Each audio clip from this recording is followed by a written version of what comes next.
بعد چه کار میخواید کنید؟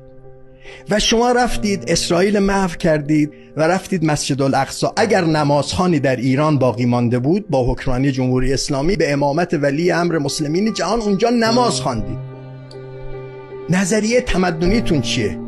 میخواید گشت ارشاد برقرار کنید؟ میخواید اون دخترای خوشگل فلسطینی غزه‌ای که دیدید فیلماشونو چقدر با نشاط زندگی میکردن، اونایی میخواید به زور چادر و روسری سرشون کنید؟ میخواید اینترنت فیلترینگ کنید؟ میخواید تورم 45 ساله 2 رقمی براشون تحمیل کنید؟ میخواید بحران آب درست کنید؟ میخواید بحران برق درست کنید؟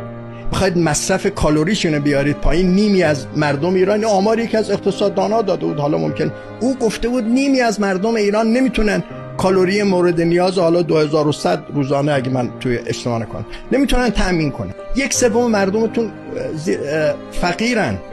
این کارو میخواید کنید؟ آخه شما چه متاعی دارید؟ شما چه ایده‌ای دارید؟